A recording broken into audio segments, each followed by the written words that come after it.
जय गुरु जी, संगत जी। तो आज हम बात करेंगे। गुरु जी अपने छोटे छोटे ऐसे वर्ड पंजाबी के बोल जाते थे जिसके अर्थ बहुत गहरे होते थे। गुरु जी ने बोला कि बंदा बन। बंदा बन का मतलब कि पंजाबी में बोला जाता है बंदा बन, और हिंदी में बोले कि थोड़ी अकल कर लो, आप ये बोल सकते हो। मतलब कि इसका मतलब है कि गुरुजी चाहते थे कि हम सही रास्ते पे चले, सही कर्म करें, लोगों का भला करें। इतने छोटे छोटे वर्ड में उनके इतने गहरे गहरे अर्थ होते थे, क्योंकि हम सबको पता है कि गुरुजी प्रवचन नहीं करते थे। वो कभी अपने जोक्स के मूड में होते थे, कभी हंसते खेलते वो कुछ भी बोल जाते थे। और इन्हीं छोटी छोटी बातों से हमने उनके इतना कुछ सीखा है और उनके बताए गए रास्तों पे चलने की कोशिश की है। इतनी आसानी से उन्होंने हमें इतना कुछ करने के लिए बोला जो कि हम बहुत इजीली कर सकते हैं। ना ही हमारे गुरुजी के कोई रूल्स हैं, ना ही उन्होंने हमें किसी रूल्स में बांधा है, ना ही उन्होंने हमें कोई विचार करने के लिए बोला है, ना ही उन्होंने हमें बोला कि एस्ट्रोलॉजी मानो, ना ही उन्होंने हमें बोला कि आप कोई रिंग्स पहनो, ना ही कोई दिन, कोई वार, कोई ग्रह, कोई नक्षत्र, किसी चीज को भी गुरुजी ने मानने से मना किया। क्योंकि गुरुजी कहते थे नक्षत्र गण मेरे आगे मस्तक झुकाकर खड़े होते हैं कि मालिक आप बताइए, आपके लिए तो हम अपनी जान भी दे दें। ब्रह्मा विष्णु महेश गुरुजी से साक्षात मिलने आते थे। और गुरुजी कौन? गुरुजी महाशिव, हम सबके कर्ता धर्ता, इस सृष्टि के कर्ता धर्ता। तो उनके आगे तो बड़े से बड़े देवता सर झुकाए खड़े होते थे, तो उनसे ऊपर तो कुछ है ही नहीं। तो गुरुजी कहते थे कि आपको एस्ट्रोलॉजर्स के पास नहीं जाना, आपको एस्ट्रोलॉजर्स के पास जाकर उनकी नहीं माननी, उनको पूरा ज्ञान नहीं है। क्योंकि गुरुजी कहा करते थे आप सबकी फाइल मेरे हाथ में है, आपके कर्मों का लेखा जोखा मेरे हाथ में है, और मेरे पास वो कलम है कि मैं वो बदल सकूं। इस वजह से गुरुजी कहते थे कि जो लोग उस टाइम पे, गुरुजी के टाइम पे जाते थे एस्ट्रोलॉजर्स के पास, और कई एस्ट्रोलॉजर्स ऐसे भी होते हैं सही एक्यूरेट प्रिडिक्शन करते हैं, और ऐसे ही एक एक्यूरेट प्रिडिक्शन करते थे नरेंद्र अंकल हैं, उनके एस्ट्रोलॉजर्स।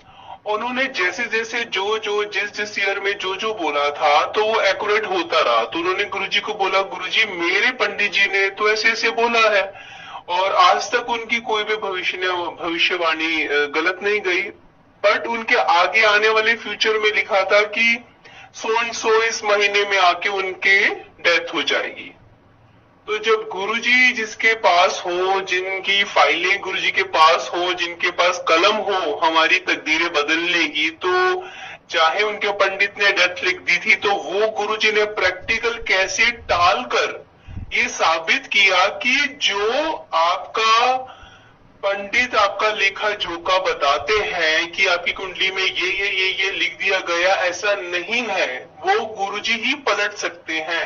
अगर आप गुरुजी को मानोगे तो गुरुजी पलट देंगे, अगर आप पंडित की मानोगे तो फिर वही है।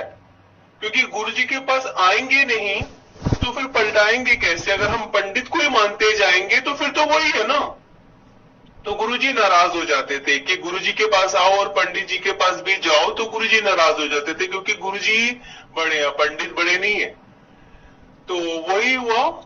नरेंद्र अंकल का वो मंथ जो था, जो प्रिडिक्शन की थी, वो डर रहे थे घर से निकलने के लिए, बट गुरुजी तो उनके साथ थे। उनको पता था बहुत बड़ी शक्ति, बहुत बड़ी पावर मेरे साथ है। तो वो उसी दिन जो उन्होंने प्रिडिक्शन की थी वो डेट, उस टाइम पर वो एक ट्रेन से ट्रैवल कर रहे थे और उसकी सबसे ऊपर वाली सीट पे वो सो रहे थे। तो कहते हैं ना कि ऊपर वाला चाहे, मालिक चाहे, हमारे गुरु साहब चाहे तो कैसे बड़े से बड़ी चीज को टाल देते हैं। कलम उनके पास है, उन्होंने कैसे प्रैक्टिकल प्रूफ करके दिखाया। ट्रेन को झटका लगा, वो ऊपर से बस गिरे, उनकी मौत टल गई। तो ये है हमारे गुरुजी जो प्रैक्टिकल करके दिखाते हैं। उन्होंने कभी हमें किसी भी भ्रम में नहीं डाला, कोई शनिवार मत मानो, कोई मंगलवार मत मानो, या उन्होंने हमें किसी भी चीज में बांधा ही नहीं। बस उन्होंने एक ही चीज बोली, अच्छे कर्म करो, भला करो, गरीब का किसी का भला करो। और एक रूल उन्होंने जरूर बनाया कि मैं आपको हर कर्मों से बचा सकता हूं, गंदी नजर से नहीं बचा सकता। तो अपने आप को बस नेगेटिव लोगों से दूर रखिए, नेगेटिव तो आपको होना ही नहीं है बिल्कुल भी, और पॉजिटिव रहिए, पॉजिटिव लोगों के बीच में रहिए। और गुरुजी का एक ही रूल था कि कैरेक्टरलेस नहीं होना आपको, क्योंकि कैरेक्टरलेस के लिए गुरुजी ने बोला कि मैं आपको बड़ा से बड़ा आपका कर्म माफ कर सकता हूं, बट मैं कैरेक्टरलेस अगर आप हो जाते हो तो मैं माफ नहीं करता। तो इसके बारे में डिटेलिंग में मैं कल बताऊंगी कि क्या डिस्क्रिप्शन है कैरेक्टरलेस होने की। तो आज के लिए यही है कि किसी भी वहमों में ना पड़े। गुरुजी को मानने के बाद, गुरुजी के शरण में आने के बाद कोई रूल्स नहीं है, एंजॉय करिए। गुरुजी कहते थे खूब घूमो, एंजॉय करो अपनी लाइफ, अच्छे अच्छे कपड़े पहनो, मेरे पास जब आओ अच्छे से बन के आओ, कोई व्रत, कोई मतलब कि किसी भी तरह का कोई आपके ऊपर बाउंडेशन नहीं है। इंजॉय करते करते गुरुजी को मानो। उनके रेमेडीज क्या है? उनके रेमेडीज यही है कि आप गुरबानी सुनिए, आप सत्संग करिए, आप मंत्र जाप करिए। तो कितना इजी कॉन्सेप्ट है अगर हम देखें तो गुरुजी का। इतना ही करने से वो बड़े से बड़ा आपका काम कर देते हैं। जैसे कि उनके चाय प्रसाद पी लेने से, अगर हम उनके बड़े मंदिर चले जाएं या उनके किसी भी संगत के घर में सत्संग में चले जाएं, तो एक चाय प्रसाद या उनका एक जल प्रसाद आपकी बड़ी से बड़ी बीमारियों को दूर कर देता है, आपके किसी भी बड़े से बड़े काम को बना देता है। गुरुजी साइंस फेल करके दिखाते थे, बड़े से बड़े स्पेशल डॉक्टर को फेल करके दिखाते थे। जहां लिखा होता था कि लास्ट स्टेज ऑफ कैंसर, उसकी रिपोर्टें बदल देते थे एक चाय प्रसाद से। जहां लिखा होता था कि ये लेडीज मां बन ही नहीं सकती, एक जल प्रसाद पीने लेने से एक बांझ औरत को बच्चा हो जाता था। ये है हमारे गुरुजी, विद प्रूफ, विद प्रैक्टिकल। उन्होंने कभी भी ना ही प्रवचन दिए, ना ही उन्होंने खुद को ये बोला कि मैं भगवान हूं। वो हमें मालूम है सिर्फ भगवान ही ये सब कुछ कर सकता है, इंसान के हाथों के खेल ही नहीं है। हम कई लोग हैं जो नए नए जुड़ते हैं गुरुजी से, जो नए नए देखते हैं, उन्हें लगता है कि ये एक आम इंसान है, उसको सब लोगों ने बहुत दुनिया मान रही है, शायद एक इंसान है जिसको हम भगवान की तरह मान रहे हैं। नहीं, गुरुजी साक्षात भगवान थे जो कि खुद बोल देते थे मैं तो गुरु हूं, क्योंकि उन्होंने हमारी वजह से चोला पहना। अदरवाइज वो इतने सिंपल सिर्फ पैंट शर्ट पहन के खुश रहने वाले, क्योंकि जो चोले पहनते हैं, जो मालाएं पहन लेते हैं, जो इतने बड़े बड़े टीके लगाते हैं, वो दिखावा है। जो असली है, जो असली कुछ करके दिखाने वाला है, तो उसको इन सब चीजों की जरूरत नहीं है, वो सिर्फ आपको प्रैक्टिकल करके दिखाएगा। जैसे गुरुजी कुछ भी आपके सामने कर देते थे प्रैक्टिकल, किसी भी दीवार में कहीं भी चले आते थे, सामने के सामने शिवजी जी बन के दिखा देते थे, सामने के सामने अपनी उनका मन तो अपने पैरों को इतना कठोर बना लेते थे कि जब उनकी कोई सेवा करता था, उनका मन अपने पैरों को, हाथ पैरों को इतना कोमल कर देते थे कि वो गद्दे की तरह लगते थे। और कभी मूड में होते तो बताते थे कि मेरे अंदर हड्डियां मांस नहीं है। और वो चीज कैसे प्रूफ करते थे? कभी कभी पैरों को दबाते दबाते, जो संगत उनकी पैरों को सेवा कर रही है, हाथों की सेवा कर रही है, तो शहद की पिचकारी उनके कभी चरणों से आ जाती थी, कभी हाथों से आ जाती थी। तो ये प्रूफ है प्रैक्टिकल। इसमें हम खुद कहेंगे कि ये सिर्फ भगवान कर सकता है, भगवान ही तो भगवान बन के दिखा सकता है। जो साईं बाबा को मानते हैं उनको साईं बाबा के दर्शन करा देते हैं, जो गुरु ग्रंथ साहब जी को मानते हैं उनको गुरु गोविंद सिंह जी, गुरु नानक देव जी को साक्षात सामने दर्शन करा देते हैं, ब्रह्मा विष्णु महेश जी के सामने साक्षात दर्शन करा देते हैं। तो ये कौन कर सकता है? वो ही कर सकता है जो जगत पिता है, जगत रचयिता है। गुरुजी ने बोला कि मैं तुम लोगों की वजह से इस कलयुग में अवतार लेके आया हूं, क्योंकि आजकल का इंसान इतना मैला हो चुका है मन से, उसके दिमाग में इतना प्रैक्टिकल हर चीज हो चुकी है, वो कहता भगवान नाम की कोई चीज ही नहीं है। बहुत सारे लोग हैं जो ऐसे बोलते हैं, जो आज भी बोलते हैं।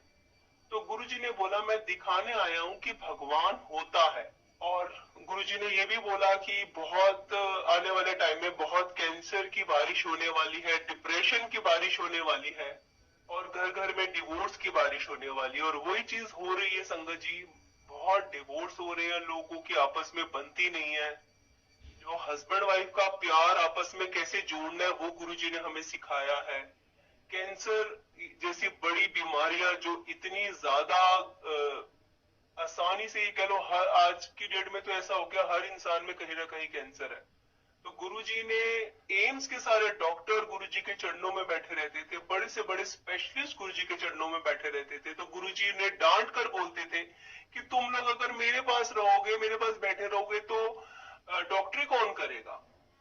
तो डॉक्टर हो या गुरु संगत हो, हर कोई ऑपरेशन करते हुए या कोई भी ट्रीटमेंट मेडिकल लेते हुए हमेशा गुरुजी का स्वरूप अपने साथ रखता है, मंत्र जाप करते रहते हैं। कई बार गुरुजी ने बोला कि डॉक्टर अपना काम करेगा, मैं अपना काम करूंगा। गुरुजी ने इजी कर दी, क्योंकि गुरुजी हमारे बीमारियां अपने ऊपर लेते थे और फिर तपस्या करके उसे बर्न कर देते थे। तो गुरुजी ये दिखाते थे, क्योंकि हम इंसान नहीं समझ पाते, क्योंकि गुरुजी जब बिना सॉक्स पहने नंगे पैरों में बैठे होते थे कभी कभार, तो उनके सिर्फ और सिर्फ चरण ही स्पर्श कर लेने से कई लोगों के उसी टाइम बीमारियां, इतने बड़े बड़े कष्ट, रोग सब नष्ट हो जाते थे। क्योंकि महापुरुष, जो संपूर्ण महापुरुष होता है, उसमें इतना तेज, इतना तप होता है, इतनी पॉजिटिविटी होती है कि उनके चरण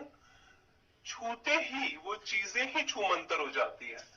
तो ऐसा ही कई संगत के साथ होता था। उस टाइम पे गुरुजी सबको दिखाने के लिए कि मैंने तुम्हारे कर्मास अपने ऊपर लिए, मैंने तुम्हारे कष्ट अपने ऊपर लिए। तो कभी गुरुजी का, किसी का माइग्रेन लिया तो गुरुजी का सर में बहुत दर्द होता था। तो कभी गुरुजी ने कभी किसी की कोई भी बीमारी अपने ऊपर ली, तो कभी गुरुजी की तबीयत बहुत खराब हो जाती थी, वो भी बस शो ऑफ करने के लिए, दिखाने के लिए हम इंसानों को कि मैं, इसका खत्म हुआ और मेरे पे आया देखो। गुरुजी को तो ना सिर दबवाने की जरूरत पड़ती थी, ना कोई मेडिसिन, क्योंकि उनके सेवादार फिर बड़े प्यार से कोई उनके लिए मेडिसिन ला रहा है, कोई उनके लिए जूस ला रहा है, कोई उनका सर दबा रहा है। तो जो हजारों लोगों की एक पलक झपकते ही कष्टों को अपने ऊपर ले लेते हैं, उनको दवाइयों की क्या जरूरत है, उनको दवाइयों की कोई जरूरत नहीं है। वो सिर्फ हम जैसे इंसानों को दिखाने के लिए इस कलयुग में कि भगवान होते हैं, वो चमत्कार करते हैं, क्योंकि हम भूल चुके हैं।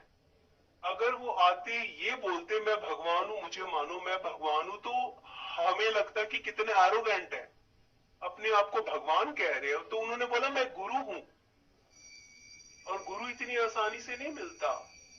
72 साल पुरानी आपकी सेवा हो, अच्छे कर्म हो, तो आपको पूर्ण गुरु की प्राप्ति होती है, तो ही आप मुझे छू सकते हो।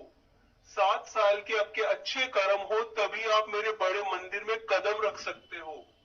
तो बड़ा मंदिर कोई नाम का बड़ा मंदिर नहीं है। बड़ा मंदिर गुरुजी ने इस दुनिया का सबसे पावरफुल मंदिर बोला है, जहां 12 ज्योतिर्लिंगों की पावर्स है, वट वृक्ष है, कैलाश है, और ना जाने कितनी अदृश्य शक्तियां हैं जो गुरुजी ने डाली है। कभी भी आप बड़े मंदिर में जाइए तो कहते हैं ना, कभी कभी हम हेरा फेरी के दर्शन करने लग जाते हैं, जल्दी में होते हैं तो फटाफट से लाइन इधर से तोड़ के भाग के उधर हो जाते हैं। या हमारे साथ जो आए हैं, हमारे परिवार वाले, एक जना आके रह गया, एक जना पीछे रह गया, तो हम फटाफट क्रॉस करते हुए, पीछे छोड़ते हुए आगे बढ़ जाते हैं। नहीं, ऐसा नहीं करना। स्पेशल गुरुजी के बड़े मंदिर में आने के बाद, क्योंकि गुरुजी के बड़े मंदिर में पैर रखते ही इवन मैं ये बोलूंगी कि घर से जब आप सोच ही बना लेते हो कि हमें गुरु जी के बड़े मंदिर जाना है, तब से ही आपके कर्मास कटने स्टार्ट हो जाते हैं। कई बार गुरुजी हमें रास्ते में ही घुमावदार कितनी हमें परेशानियां फेस करनी होती है, वो पता नहीं वो परेशानियां आपके टर्न्स आपने गलत ले लिया, या स्पीड स्पीड ब्रेकर आ गए, या कोई ट्रैफिक आ गई, या कोई छोटा मोटा किसी से हमारी आर्गुमेंट हो गई, नहीं, उतना नहीं होता जितना हमें दिखता है। वो कोई बहुत बड़ा कष्ट ही हमारा कट जाता है। हमारे पता नहीं कौन से जन्म जन्मों की चीजें हैं जो हम अपने ऊपर लेके घूम रहे होते हैं, वो गुरु जी की शरण में आते ही टलने से लग जाती है, ये उनका ध्यान करते ही टलने लग जाती है, वो काटते हैं गुरु जी। और गुरु जी के मंदिर में कदम रखते ही हमारे साथ देवी देवता चलने लग जाते हैं। इसलिए गुरु जी कहा करते थे कभी भी हमें अपनी लाइन चेंज नहीं करनी, आगे हो जाए पीछे हो जाए, मेरा साथी पीछे है, मेरी बहन पीछे है, मेरा भाई पीछे है, मेरी मम्मी आगे है, भाई नहीं। हमारा इस जन्म में जो माँ बहन भाई बहन है ना, वो पिछले जन्मों में थे ना हुई वो आने वाले जन्मों में होंगे।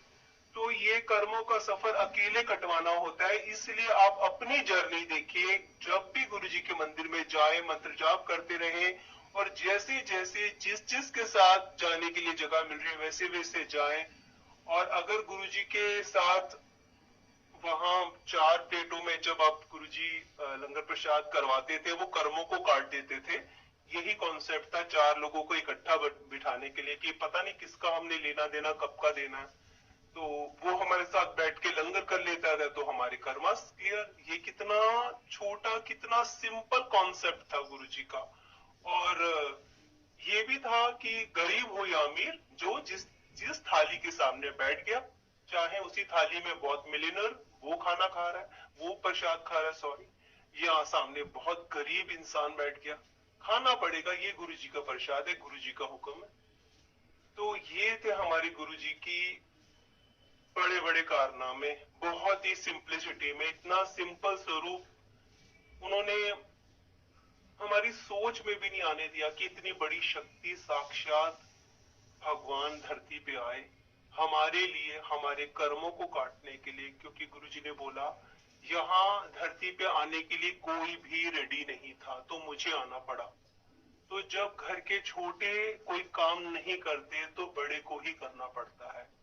तो गुरु जी से छोटे कौन होंगे, ब्रह्मा विष्णु महेश, क्योंकि गुरु जी साक्षात शिवलिंग वाले शिव हैं, महाशिव हैं, शिव जी से ऊपर वाले शिव जी, महाशिव जिनका कोई आकार नहीं है, जो निराकार है। ऐसी शक्ति गुरु जी जो हमारे लिए आए। तो शुक्राना गुरु जी, बहुत बहुत बहुत बहुत शुक्राना, आपने इतनी समझ इतनी सोच हमें दी कि हम आपको जान पाए इस कलयुग में। क्योंकि जितनी हम सोचेंगे नेगेटिव, ये नेगेटिविटी हमें रुकती है गुरु जी के पास जाने के लिए कि नहीं नहीं या कुछ भी। थैंक यू, ये नेगेटिविटी हमारे कर्मों की होती है, वो आपने हटाई, अपने साथ जोड़ा, और उसके बाद जो आपकी रहमतें स्टार्ट होती है, ये वही जान सकता है जो आपकी छत्र छाया के नीचे आ जाता है। तो गुरु जी हमें तो आदत हो गई है पल पल आपके शुक्राना करने की, और पल पल आपके मेरिकल्स जो कभी भी हमारे साथ होते रहते हैं, डेली एक मेरिकल है गुरु जी। शुक्राना, ऐसी अपनी सारी संगत को अपने साथ जोड़ते रहना। जय गुरु जी, शुक्राना गुरु जी।